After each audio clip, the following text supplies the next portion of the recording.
Reduction of elements and Lassaigne test. Why a substance burn? And what is this left behind ash? To answer these questions, we need to find out elemental composition of the substance. Let's see elemental composition of organic compounds. For example, this is an organic compound, urea.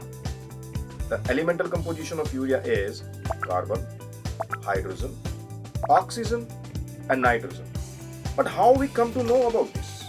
Let's have a look. First, let's how to detect carbon and hydrogen. Carbon and hydrogen are detected by heating the compound with cupric oxide.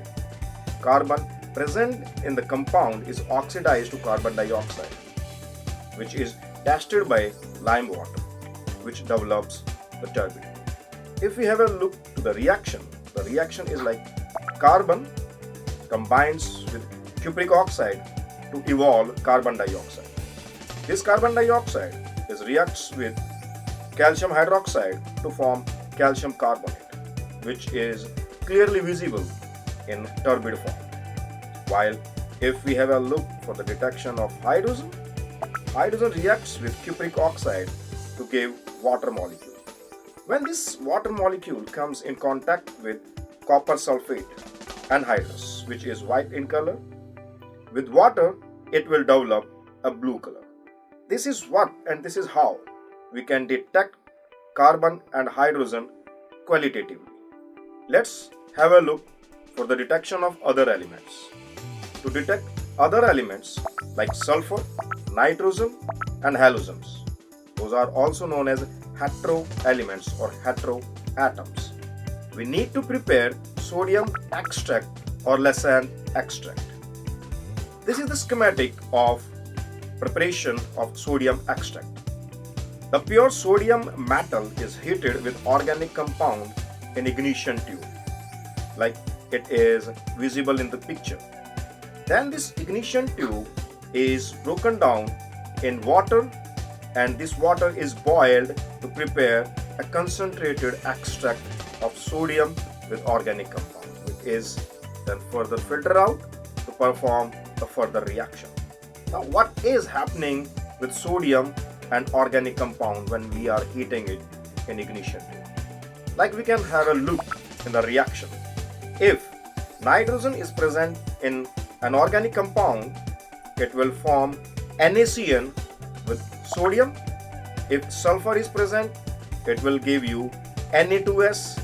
Respectively, halides will react with sodium to give you NaX. Mainly chlorine, bromine and iodines are detected by this method. Let's have a look at the explanatory process of detection of elements. Let's have a look for the detection of nitrogen. To the extract, add dilute NaOH, then 1 to 2 drop of freshly prepared ferrous sulfate solution.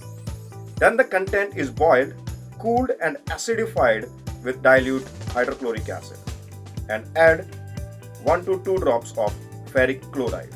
The appearance of Persian blue color in the test tube confirms the presence of nitrogen in an organic compound.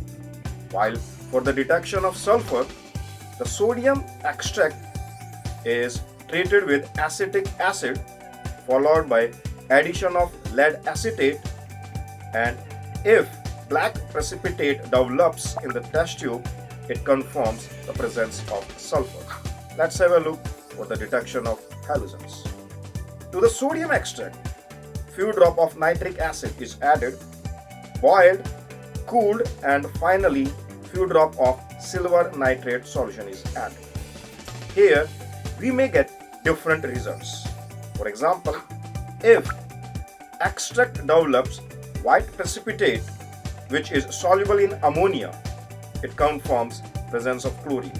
On the other hand, if pale yellow precipitate is developed which is partial soluble in ammonium hydroxide, that means the bromine is present in the organic sample.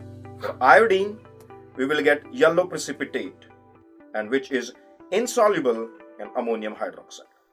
So here we can conclude that the presence of different elements are responsible for different type of properties. various physical and chemical appearance of the substances.